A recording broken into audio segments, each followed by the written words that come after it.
Whoops, I'm in Florida. So I'm on vacation right now. And today is kind of a dreary, rainy day, so I thought it would be a good day to shoot the January wrap-up. So stuff I read in January. It's a very thrilling list. I actually did pretty good this month. I also got to meet Susan Dennard and Elise Kova this month when they were both super, super sweet. It was a really fun book signing, so that was very exciting. Yeah, let's get started. Okay, first was The Girl at Midnight by Melissa Gray. Gave this one 4 out of 5 stars. This is one of those ones that has just been sitting on my shelf forever and ever and ever and ever and ever. And so finally picked it up, read it really, really quick. I loved it. There have been some comparisons between that one and Daughter of Smoke and Bone. And I loved Daughter of Smoke and Bone, so I was a little worried that I would be constantly comparing the two, but actually, I mean, yes, I could see the similarities, but I really didn't compare them like as I was reading it. So I really enjoyed that one, and I hope to get to the sequel soon. Next one is a reread. So I started rereading the other series. First one is Written in Red. This is by Anne Bishop. I have reread this one, I don't know how many times. I love it. Every time I read it, it's sort of a paranormal fantasy, kind of. It's just so unlike anything I've ever read. It's kind of hard to classify. This one, 4.5 out of 5 stars. Love it so, so much. Next one, Beautifully Damaged by L.A. Fiore? Oh, I don't know. This one, so whenever I read a book that's like really kind of intense and like I get an emotional attachment to the characters, I'll always go to like what I consider a fluff book. So these are like new adult romances or historical romances, or just those kinds where, you know, I can just shut my brain off and enjoy the story. So this was one of those. I didn't love this one so much. The guy, I can't remember his name, but like the guy in the story was just kind of an asshole the whole time. So I just wasn't super into it. So, I mean, I finished the story. It was one I couldn't put it down. But, you know, upon finishing it, I was just like, what did I just read? So that one ended up being 2.5 out of 5 stars for me. Next one, I finally read Winter Song. I've been meaning to read it forever, and it just never presented itself as an option. So finally read Winter Song by S.J. Jones. This one comes out, I think, February 7th, and it's sort of a fairy tale, sort of retelling-esque thing. Apparently, it's a retelling of The Labyrinth, the movie, but as I never saw that movie, I had no idea. The ending kind of freaked me out in that it just kind of stopped. And so I was angry for several minutes until I realized there's going to be a companion novel. So there's going to be more. So I have hope for the series. So that one ended up being 4 stars. Next one's another fluff book, Regency Romance. Heartless Design by Elizabeth Cole. This one was, I mean, it was fine. It was okay. I thought I would like it a lot more than I did because the heroine is like this brilliant engineer, apparently. But I don't know, it just didn't work for me, so 2.5 out of 5. My first did not finish of the month, Born of Night by Sherilyn Kenyon. I couldn't do it. It was like a space opera, but aliens and assassins, and the main characters were so flat. They had nothing to them, and I just couldn't keep doing it. I felt like it was the same paragraph over and over and over and over again, so I didn't finish it. Next one was another reread for me. I reread Truth Witch by Susan Dennard. I loved it when I read it last year, and I had Wind Witch had just been released, and so I had wanted to catch up on the events of Truth Witch before going into Wind Witch, and also I had the Susan Dennard book signing, so I wanted to sort of catch up. So, high fantasy, elemental control, best friends.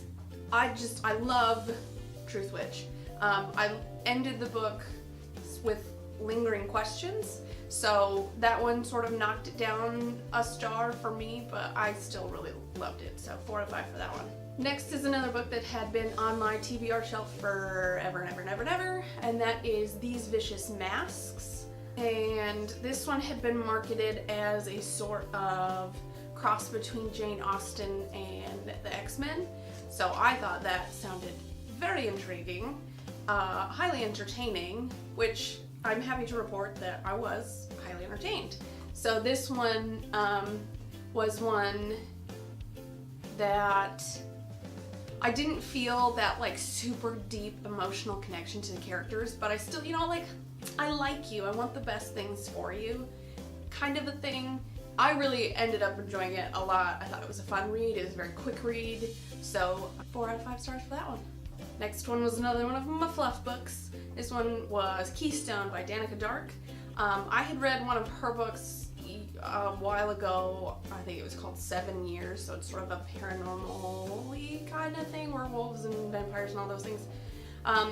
Keystone was, it was entertaining, but again, it just felt a little bit repetitive. And it's one of those, like, she keeps telling us how awesome she is, but then there's like no follow through. Like, I don't understand where these assumptions were coming from. So, it was entertaining. I was entertained. So that one was 3 out of 5 stars for me. My second did not finish. Oh my gosh. Through the Veil, Colleen Halverson. I think this was one of those books that's just sort of wrong place, wrong time. There wasn't anything inherently wrong with the book. So this one is another one of those sort of urban fantasies.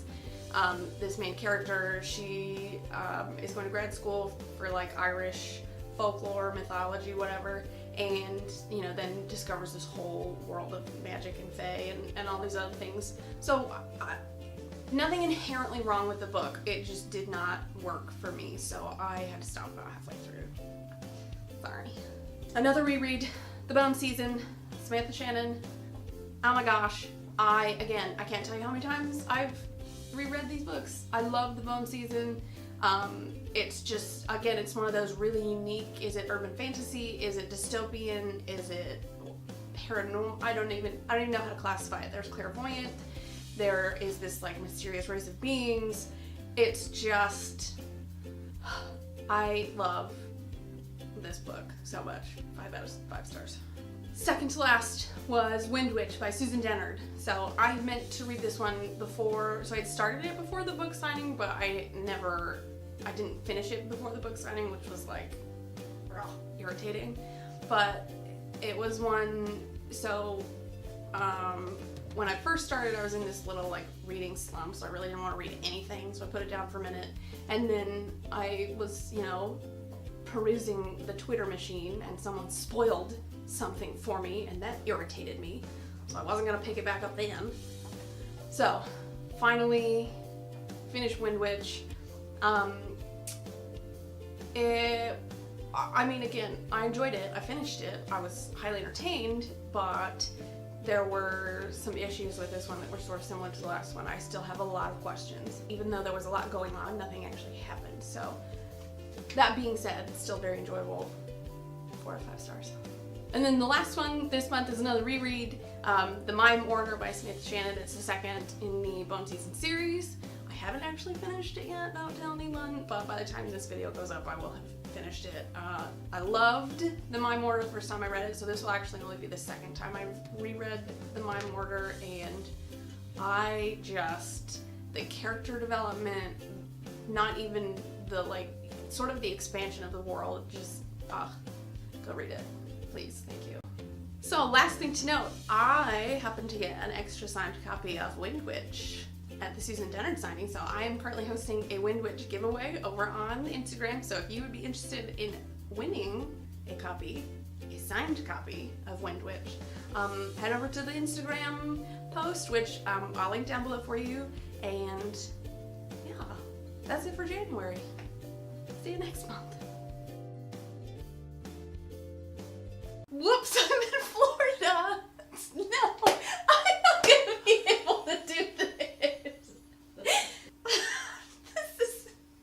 It's weird. I'm not gonna listen to you. I'm reading.